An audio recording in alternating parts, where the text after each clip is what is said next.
akan menyampaikan tentang perbedaan zat tunggal dan zat campuran. Apa sih perbedaan antara air mineral dan air jeruk? Sama-sama minuman kan? Nah, kalau air mineral itu merupakan zat tunggal, sedangkan air jeruk itu merupakan zat campuran. Apa itu?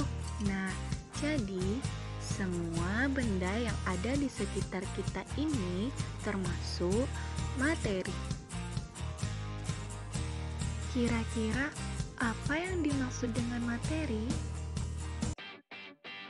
Materi adalah segala sesuatu yang mempunyai massa dan menempati ruang.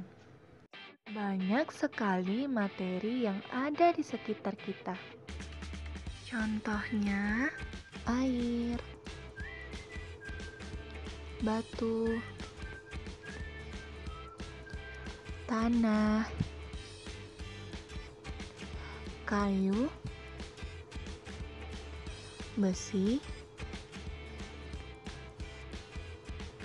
emas, udara.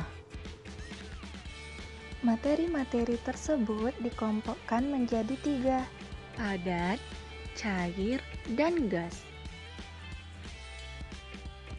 Berdasarkan komposisi penyusunnya, materi dibedakan menjadi 2, zat tunggal dan zat campuran. Zat tunggal disebut juga zat murni. Zat tunggal merupakan zat yang terdiri atas materi sejenis. Contohnya, air, gula, dan emas. Zat tunggal ini dapat berupa unsur dan senyawa. Yuk kita bahas. Yang pertama, zat tunggal sebagai unsur. Unsur adalah zat tunggal yang tidak dapat diuraikan menjadi zat lain yang lebih sederhana.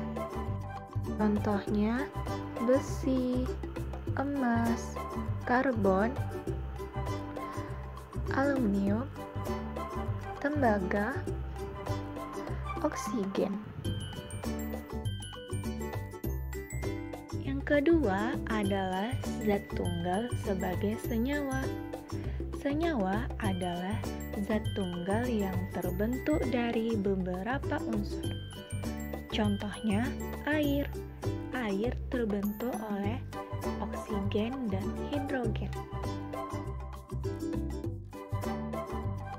Contoh senyawa yang sering kita temui dalam kehidupan sehari-hari adalah garam dapur dan gula pasir.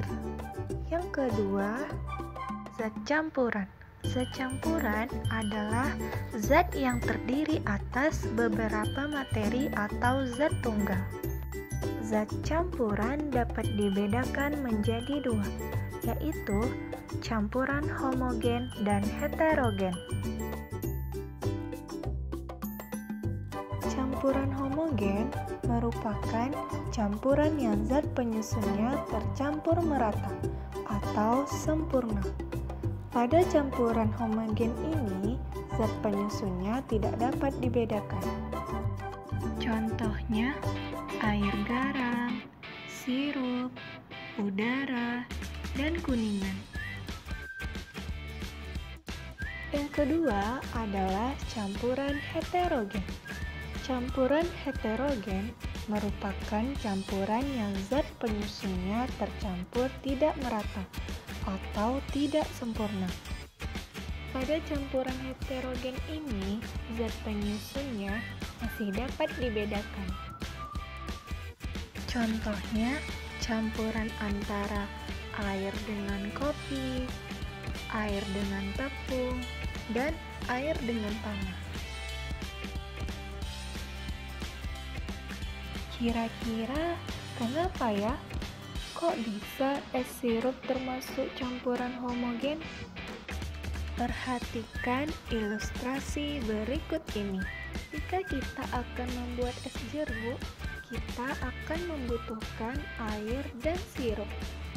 Paduan antara air dan sirup tampak tercampur merata atau sempurna. Air dan sirup tidak memisah. Berdasarkan hal tersebut, bahwa es sirup termasuk campuran homogen. Kira-kira kenapa ya? Kok bisa kopi termasuk campuran heterogen? Ketika kita akan membuat kopi, kita akan memerlukan air, gula, dan bubuk kopi. Mari kita amati. Perhatikan dasar gelas pada adonan kopi tersebut.